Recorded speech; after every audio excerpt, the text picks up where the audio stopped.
जी 3.9 में वो कह रहा है 2 blocks of masses 2 kg and 0.5 kg, इसे M1 कह देंगे, इसे M2 कह देंगे, are attach at the two ends of a compress spring. ये भी बिल्कुल स्प्रिंग के वाला क्वेश्चन जैसे पहले आया था, इसमें भी सेम उसी तरीके से कंप्रेस करके दोनों मैसेज को अटैच किया गया। वो मैं साथ ही डायग्राम भी बना देता हूँ।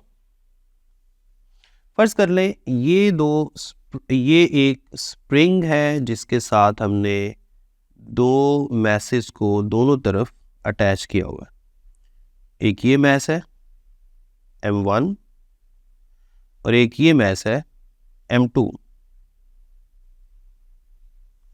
अब दोनों इनिशियली रेस्ट पे हैं, यानी V1 0 है और इस तरफ V2 भी 0 है, यानी M2 की भी इनिशियल वेलोसिटी 0 है।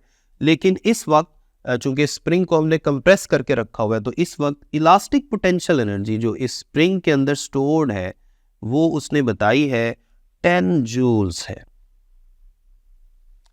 ठीक है, ये उसने वैल्यू क्वेश्चन की स्टेटमेंट में बोली है 10 जूल। ये इलास्टिक पोटेंशियल एनर्जी है जो स्प्रिंग के अंदर स्टोर्ड थी। फिर वो कह रहा है कि जब आप इन दोनों मैसेज को छोड़ देंगे तो फिर ये दोनों मैसेज एक दूसरे से अवे जाएंगे। फर्ज कर ले स्प्रिंग के अंदर जो इलास्टिक पोटेंशियल एनर्जी यानी 10 जूल स्टोर्ड है, ये सारी की सारी उन दोनों मैसेज को काइनेटिक एनर्जी की फॉर्म में मिल जाती है। और V1 तो 0 था, लेकिन M1 की फाइनल वेलोसिटी V1 प्राइम 0 नहीं होगी, ये हमने फाइंड करनी है। और M2 की फाइनल वेलोसिटी यानी V2 प्राइम, ये भी हमने फाइंड करनी है। वो ये कह रहा है कि इमेजिन करें कि जो पोटेंशियल एनर्जी है वो इन दोनों को काइनेटिक एनर्जी की शक्ल में मिल गई है, यानी कुछ पोटेंशियल एनर्जी का हिस्सा M1 को काइनेटिक एनर्जी की फॉर्म में मिल गया है और बाकी का पोटेंशियल एनर्जी का हिस्सा M2 को काइनेटिक एनर्जी की फॉर्म में मिल गया। अब इसमें हम डेटा को साथ साथ लिख लेते हैं, फिर आपके लिए आसानी होगी, फिर साथ ही हम इसको सिंप्लीफाई कर लेंगे, सॉल्व कर लेंगे। डेटा में आपके पास क्या कुछ है, डेटा में mass of first block M1 M2 ये सारा कुछ हमने लिख दिया। Potential energy, velocity of first block when released V1 prime, ये हमने फाइंड करनी है। इसे मैं प्राइम बोल चुका हूँ पहले ही, इसे हम प्राइम बोलेंगे। This is final velocity of M1। V1 prime हमने बताना है। इसी तरह velocity of second body V2 prime release करने के बाद ये हमने बतानी है। अब इसमें हम बड़ी आसानी से इसको कर सकते हैं, बस आपने मेरे साथ साथ रहना है और एक एक बात गौर से सुननी है। सबसे पहली बात तो ये कि जब हम कोई मैथमेटिकल डेरिवेशन करते हैं और हमें अगर एक वेरिएबल की वैल्यू चाहिए तो उसके लिए हमें एक इक्वेशन ही चाहिए होती है, उससे काम चल जाता है। लेकिन यहां पर आप गौर करें, हमें दो वैल्यूज चाहिए। कितनी वैल्यूज चाहिए? दो वैल्यूज, एक V1 प्राइम की और दूसरा V2 प्राइम की। ये दो वैल्यूज चाहिए। इसका मतलब है हमें कम से कम दो इक्वेशंस चाहिए। तो इन दो इक्वेशंस के लिए हमें कम से कम दो फिनोमिना या दो कॉन्सेप्ट्स यूज करने पड़ेंगे। तो पहला कॉन्सेप्ट तो यहाँ पे मैं यूज करने लगा हूँ, law of conservation of linear momentum. तो उसके लिए सोल्यूशन में law of conservation of linear momentum यानी कंजर्वेशन ऑफ लीनियर मोमेंटम,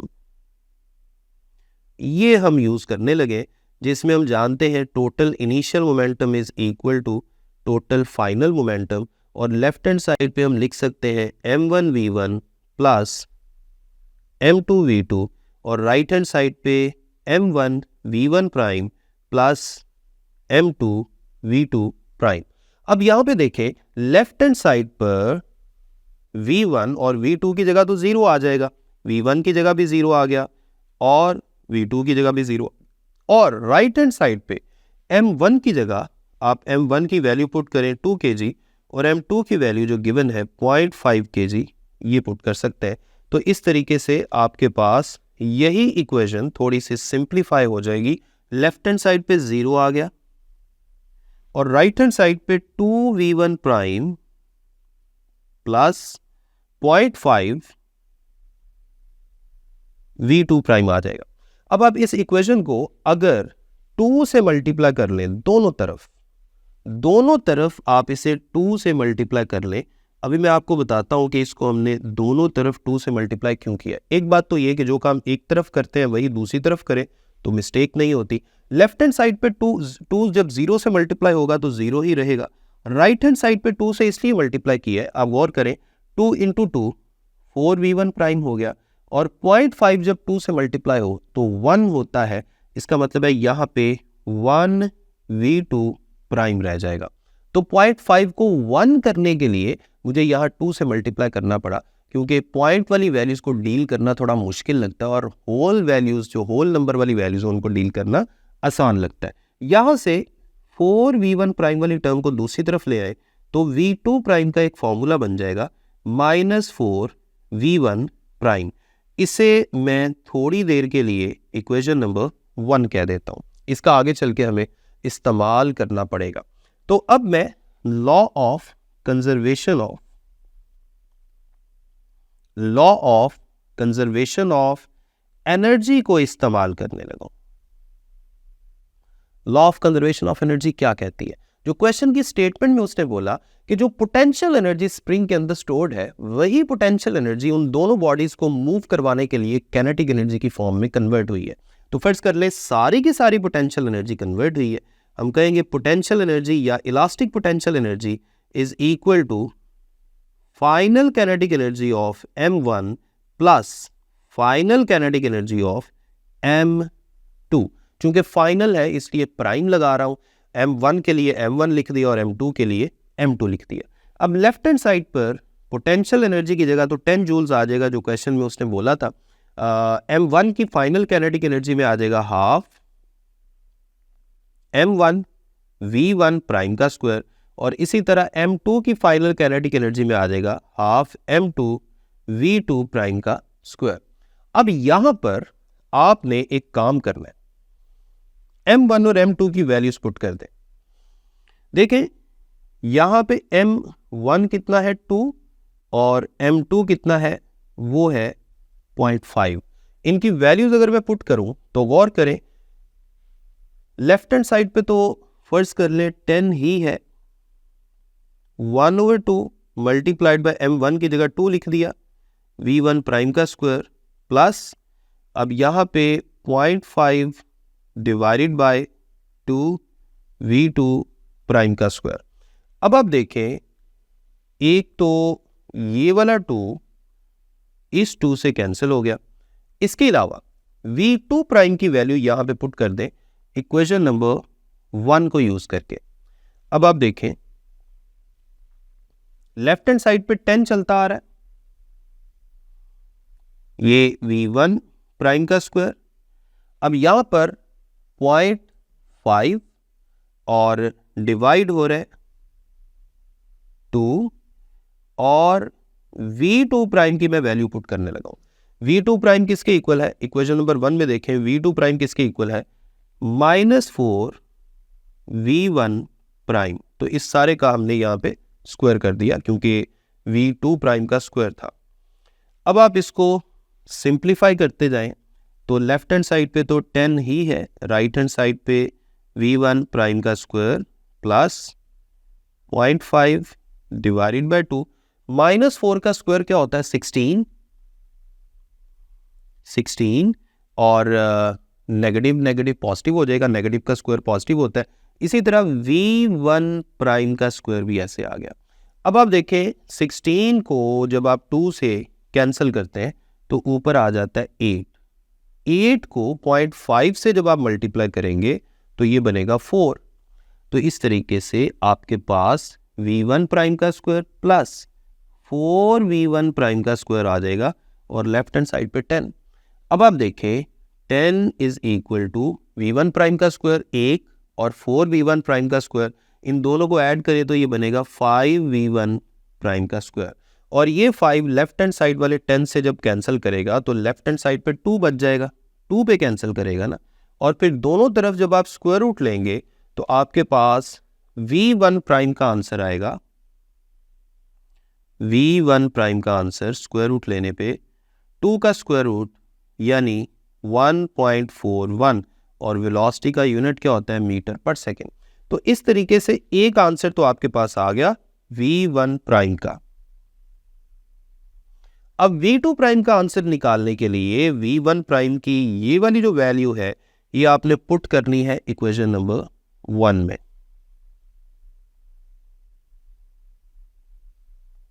तो इक्वेशन 1 से आपके पास v2 प्राइम का आंसर आ जाएगा -4 और v1 प्राइम की जगह आप पुट करेंगे 1.41 और ये बन जाएगा -5.6 और वेलोसिटी का यूनिट जैसे मैंने पहले बोला मीटर पर सेकेंड।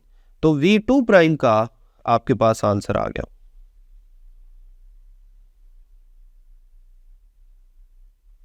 -5.6 मीटर पर सेकेंड। ये था आपका न्यूमेरिकल नंबर 9। 3.10 इसमें कह रहा है a football is thrown upward with an angle of 30 degree. Football का एंगल ऑफ प्रोजेक्शन उसने बता दिया है with respect to horizontal to throw a 40 meter pass. 40 meter pass का मतलब है कि जो अगला प्लेयर है, नेक्स्ट प्लेयर, वो कितने फासले पे खड़ा है 40 मीटर, यानी हमें कितनी रेंज चाहिए 40 metre. Must be what must be the initial speed of ball. Ball की इनिशियल स्पीड हमने बतानी है। बड़ा सिंपल न्यूमेरिकल है, इसमें कोई भी बात समझने वाली नहीं है, सिर्फ रेंज का फॉर्मूला लिखे और आगे चलते जाए। एंगल ऑफ प्रोजेक्शन गिवन है, रेंज गिवन है, एक्सेलरेशन ड्यू टू ग्रेविटी की वैल्यू गिवन है, इनिशियल स्पीड ऑफ बॉल हमने बतानी है और ये रेंज की इक्वेशन है जो हम यहाँ पे यूज करेंगे।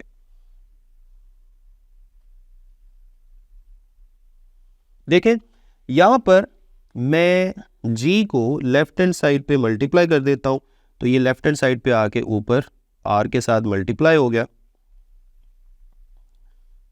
और राइट हैंड साइड पे क्या बनेगा,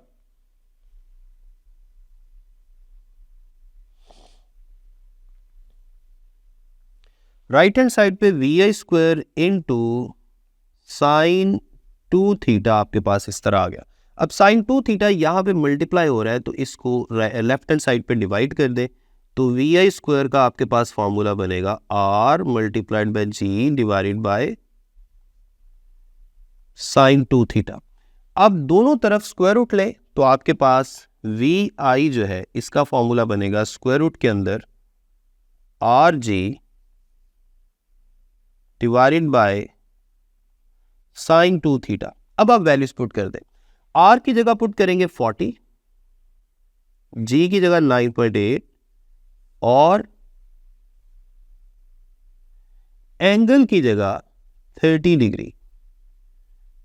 इस सारे का स्क्वायर रूट ले लिया। अब साइन 30 इंटू 2 क्या होता है 60, साइन 60 की वैल्यू नीचे पुट करेंगे, 40 इंटू 9.8 ऊपर सॉल्व करेंगे, दोनों की रेशो लेंगे और बाद में स्क्वायर रूट लेने पे आपके पास फाइनल आंसर आएगा 21 मीटर पर सेकेंड। और ये आपके पास इनिशियल स्पीड आ गई जिसको मैं हाईलाइट कर देता हूं, ये हमारा फाइनल आंसर है। So this is 3.10। उम्मीद करता हूं यहां तक आपको समझ आ गई है। अब हम मूव करते हैं अपने नेक्स्ट न्यूमेरिकल की तरफ। जी 3.11 में कह रहा है a ball is thrown horizontally from a height of 10 metre. इसको साथ साथ मैं डायग्राम में भी कन्वर्ट करता रहता हूं। देखिए फर्स्ट कर लें, हम एक हाइट पे खड़े थे, उस हाइट को मैं वर्टिकल डिस्टेंस का नाम दे रहा हूं और ये कितना है 10 मीटर। यहाँ पे हम खड़े थे और बॉल को हमने इस हाइट से हॉरिजॉन्टली फेंका, यानी हमने इनिशियल वेलोसिटी तो उसको दी, लेकिन इनिशियल वेलोसिटी का सिर्फ x कंपोनेंट हमने उसको दी है और वो कितना है 21 मीटर पर second. So vix is equal to 21 metre पर सेकेंड। और ये बात भी माइंड में रखें कि हमने इनिशियल वेलोसिटी का y कंपोनेंट उसको नहीं दिया, इसलिए इसलिए इनिशियल वेलोसिटी का y कंपोनेंट यहाँ पे यानी vi कितना लेंगे 0। लेकिन जैसे ही ये बॉल हमारे हाथ से छूटेगा, ये जाहिर बात है पैराबोलिक पाथ फॉलो करके जमीन पे आके गिर जाएगा। सो इसका जो पाथ है वो पैराबोलिक होगा, इस तरह से ये जमीन पे आके गिर जाएगा और इसके ऊपर जो acceleration due to gravity act कर रहा है वो जाहिर बात है वर्टिकली डाउनवर्ड होगा। और अगर हम इसको डिफरेंट पॉइंट्स पे इमेजिन करें तो वेलोसिटी का x कंपोनेंट तो मौजूद रहेगा वैसे का वैसा, लेकिन वेलोसिटी का y कंपोनेंट शुरू में 0 था, फिर डेवलप हुआ और मुसलसल वेलोसिटी का y कंपोनेंट बढ़ता जाएगा। इसीलिए वेक्टर की लेंथ में मुसलसल बढ़ा रहा हूँ, लेकिन वेलोसिटी का x कंपोनेंट बिल्कुल भी चेंज नहीं होगा। इसकी वजह क्या है ये हमने प्रोजेक्टाइल मोशन वाले टॉपिक में पढ़ा था कि कोई भी ऐसी फोर्स नहीं है जो एक्स एक्सिस के अलॉन्ग लग रही हो, इसलिए एक्सेलरेशन का एक्स कंपोनेंट यहाँ पे 0 है, तो इसलिए वेलोसिटी भी चेंज नहीं हो रही। लेकिन जो बात उसने हमसे पूछी है, हमसे उसने ये कहा है कि आप 2 बातें बताएं, how far of it hits the ground, यानी जमीन पे ये कितनी दूर जाके गिरेगा, यानी हमने हॉरिजॉन्टल डिस्टेंस बताना है, एंड विद व्हाट वेलोसिटी, और कितनी वेलोसिटी से जाके गिरेगा। देखें यहाँ पे अगर मैं इस पाथ के टेंजेंट के अलॉन्ग वेलोसिटी बनाऊं तो ये है असल में फाइनल वेलोसिटी की मैग्नीट्यूड, और ये रिजल्टेंट वेलोसिटी है। हम जानते हैं कि जो रिजल्टेंट वेलोसिटी है वो 2 वेलोसिटीज का रिजल्टेंट है यहाँ पे बेसिकली, एक Vx और एक Vy। इसे हम कह सकते हैं Vfy और इसे कह सकते हैं Vfx। यहाँ पे f मैं इसलिए यूज कर रहा हूं क्योंकि ये फाइनल पॉइंट है, यानी जो पॉइंट ऑफ लैंडिंग है, this is actually in this problem final point, यहाँ पे ये फाइनल पॉइंट है। तो हमें उसने ये भी पूछा है कि फाइनल वेलोसिटी क्या होगी। अब जारी बात है, अगर हमने फाइनल वेलोसिटी यानी v की वैल्यू निकालनी है तो हमें Vfx और Vfy भी निकालना पड़ेगा। तो ये एक थोड़ा सा ओवरव्यू था इस न्यूमेरिकल का जो मैंने आपको अभी बता दिया। अब हम डेटा में कुछ बातें लिख लेते हैं। वर्टिकल डिस्टेंस जिसे मैंने कैपिटल Y से जाहिर किया है वो गिवन है, initial horizontal velocity Vix given है। यहाँ पे गलती से फाइनल वर्टिकल वेलोसिटी लिखा गया है, असल में ये भी इनिशियल वर्टिकल वेलोसिटी है, इनिशियल वर्टिकल वेलोसिटी, ठीक है। इसे भी हम इनिशियल वर्टिकल वेलोसिटी कहेंगे, दैट इज Viy, और ये कितनी है 0, ये मैंने अभी आपको समझाते हुए बता दिया। उसके बाद वो क्या कह रहे हैं, डिस्टेंस कैपिटल X हमने बताना है, इसे मोस्टली मैं कैपिटल X से जाहिर करता हूं, कैपिटल X बताना है और वेलोसिटी V बताना है। अब इसके लिए एक बात तो ये याद रखें कि ये प्रोजेक्टाइल मोशन और प्रोजेक्टाइल मोशन 2 डायमेंशनल मोशन होती है, और इसके लिए हमें इक्वेशंस ऑफ मोशन को यूज करना पड़ता है। लेकिन इक्वेशंस ऑफ मोशन को यूज करने के लिए हम जानते हैं कि हम कोई एक डायमेंशन यानी किसी एक डायमेंशन को ही कंसिडर कर सकते हैं, लेकिन प्रोजेक्टाइल मोशन तो 2 डायमेंशनल है। तो यहाँ फिर हम क्या करेंगे, यहाँ या तो हॉरिजॉन्टल मोशन कंसिडर करेंगे या वर्टिकल मोशन कंसिडर करेंगे। तो पहले मैं वर्टिकल मोशन कंसिडर करने लगा हूं, और वर्टिकल मोशन के लिए सेकंड इक्वेशन ऑफ मोशन जो आपको सामने नजर भी आ रही है ये मैं यूज करने वाला हूं, और इसमें हम थोड़ी सी पार्टीशन कर लेते हैं ताकि सॉल्व करना हमें इजी लगे। ओके, यहां पर मैं वर्टिकल मोशन कंसिडर कर रहा हूं, और वर्टिकल मोशन में हम जानते हैं ये बेसिकली ए वाई की जगह आया है जी। यहाँ कुछ पॉइंट्स मैं लिख लेता हूं। सबसे पहले तो ये बात हमने याद रखनी है कि एक्सेलरेशन का y कंपोनेंट यहाँ पे कितना है, g के बराबर। इसके अलावा हमें और क्या कुछ पता है, इनिशियल वेलोसिटी का y कंपोनेंट गिवन नहीं था, दैट इज 0। इसके अलावा डिस्टेंस जो y एक्सिस के अलॉन्ग कवर हुआ है उसे कैपिटल Y से हम जाहिर कर रहे हैं, और वो यहाँ पे कितना है 10 मीटर। अब यहाँ पर सेकंड इक्वेशन ऑफ मोशन को मैंने लिखा है, s की जगह मैंने कैपिटल Y लिखा है, कैपिटल Y आपके पास आ गया। Viy की जगह आप लिखेंगे 0 क्योंकि इनिशियल वेलोसिटी का y कंपोनेंट तो गिवन ही नहीं है, इसकी जगह 0 आ गया, प्लस ay की जगह g आया हुआ है, ये हाफ GT² हो गया, और y is equal to half GT²। अब 2 लेफ्ट हैंड साइड पे आके y से मल्टीप्लाई होगा और g नीचे डिवाइड हो जाएगा, तो इस तरीके से T² आपके पास आ जाएगा 2y डिवाइडेड बाय g, और दोनों तरफ स्क्वायर रूट लेने पे आपके पास 2y डिवाइडेड बाय g का स्क्वायर रूट बन गया। अब आप वैल्यूज पुट करें, 2 मल्टीप्लाइड बाय y की जगह 10 आ गया, g की जगह 9.8 आ जाएगा। तो इस तरह से आपका आंसर आएगा 1.41, और टाइम का यूनिट क्या होता है, सेकंड। तो ये आपके पास एक आंसर आ गया है। ये फिलहाल तो हमारा फाइनल आंसर नहीं है, लेकिन इसको मैं फिर भी हाईलाइट इसलिए कर रहा हूँ क्योंकि इसमें इसको हमने आगे चल के यूज़ करना है, तो इसलिए इसे मैं हाईलाइट कर देता हूँ। जी, इसे फिलहाल हम इक्वेशन नंबर 1 कह देते हैं। Equation number 1। अब मैं थोड़ा सा मजीद आगे बढ़ने लगा हूं और इसमें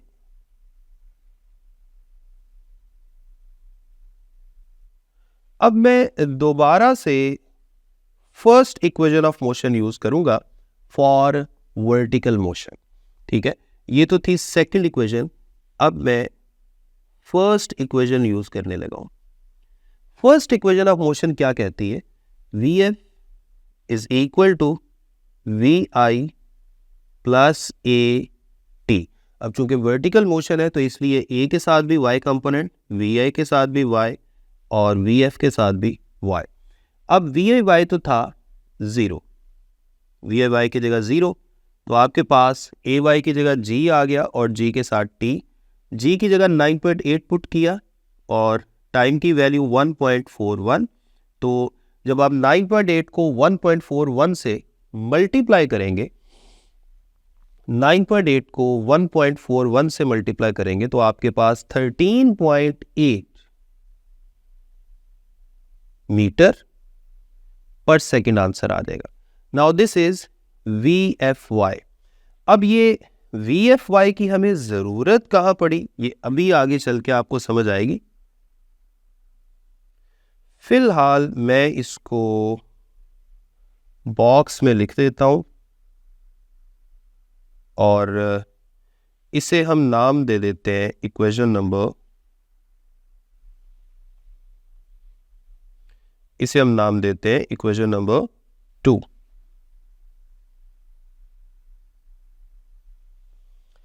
ओके, अब मैं हॉरिजॉन्टल मोशन कंसिडर करने लगा हूं। फिलहाल तो हमने वर्टिकल मोशन कंसिडर की, अब मैं हॉरिजॉन्टल मोशन कंसिडर करने लगा हूं। और हॉरिजॉन्टल मोशन के लिए भी मैं पहले फर्स्ट इक्वेशन कंसिडर कर लेता हूं। First equation of motion. Horizontal motion के लिए हम क्या कुछ जानते हैं वो मैं यहां पे लिख देता हूं। इनिशियल वेलोसिटी का एक्स कंपोनेंट तो हम जानते हैं, वो है 21 मीटर पर सेकेंड। और एक्सेलरेशन का एक्स कंपोनेंट हम जानते हैं 0 होता है, क्योंकि कोई भी ऐसी फोर्स नहीं है जो एक्स एक्सिस के अलोंग लग सके, तो उसकी जगह 0। अब आप फर्स्ट इक्वेशन यूज करें, वो होती है v f is equal to v i plus a t. चूंकि हॉरिजॉन्टल है तो सबके एक्स कंपोनेंट ले लिए। अब ए एक्स की जगह 0 आ जाएगा तो आपके पास V F X V I X के इक्वल आ जाएगा और वी आई एक्स की वैल्यू पुट करें 21 मीटर पर सेकेंड। तो ये आपके पास वी एफ एक्स की वैल्यू आ गई और वो है ये 21 मीटर पर सेकेंड। अब हॉरिजॉन्टल मोशन के लिए ही मैं second equation of motion use करने लगा हूं। इसकी जरूरत क्यों पड़ी ये अभी आपको समझ आ जाएगी।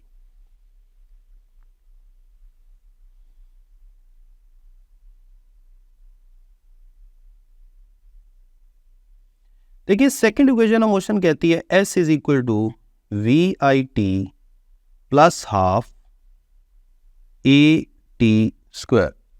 अब आप देखें यहां पे चूंकि सेकंड हॉरिजॉन्टल मोशन की बात हो रही है, हॉरिजॉन्टल मोशन के लिए यहां पे सब के एक्स कंपोनेंट आएंगे, वी आई एक्स, और एस के लिए हम कैपिटल एक्स यूज कर लेते हैं।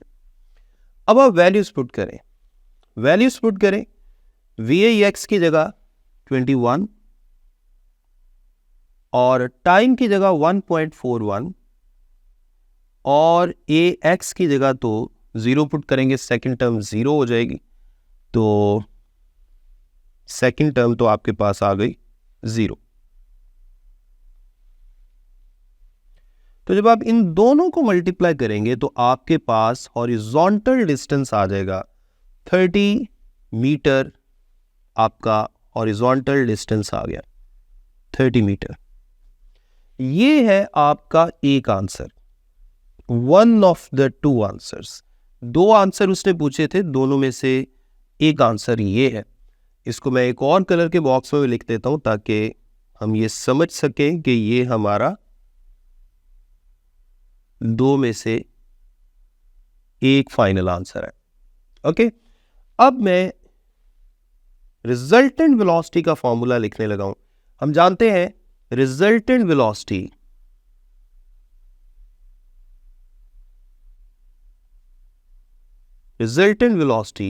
अगर मैं रिजल्टेंट वेलोसिटी को v से जाहिर करूं तो इसकी मैग्नीट्यूड का फॉर्मूला होता है vf(x) का स्क्वायर प्लस vf(y) का स्क्वायर। अब vf(x) की वैल्यू मैंने इक्वेशन नंबर, ये जो vf(x) है इसको इक्वेशन का नंबर हमने नहीं दिया, लेकिन अगर मैं इसको इक्वेशन नंबर 3 कह दूं तो इक्वेशन नंबर 3 आप देख रहे हैं जो बिल्कुल नीचे लिखी हुई है vf(x) आपके पास आ गया 21। vf(x) की जगह ये पुट कर दिया, और vfy जो इक्वेशन नंबर 2 में आपको नजर आ रहा है इसकी जगह आपने पुट कर दिया 13.8 इसका स्क्वायर। और जब आप इसको सिंप्लीफाई करेंगे तो आपका आंसर आएगा 25 मीटर पर सेकेंड। तो ये आपके पास रिजल्टेंट वेलोसिटी आ गई at the point of landing. यही बात उसने पूछी थी। अब इसको भी मैं बॉक्स में लिख रहा हूं, और साथ ही चूंकि ये हमारा फाइनल आंसर है तो मैं एक और कलर का बॉक्स भी यहां पे लगा रहा हूं, जिससे आपको ये समझ आ जाएगी कि ये दो हमारे फाइनल आंसर है। उम्मीद करता हूं इसकी समझ आपको आ गई होगी।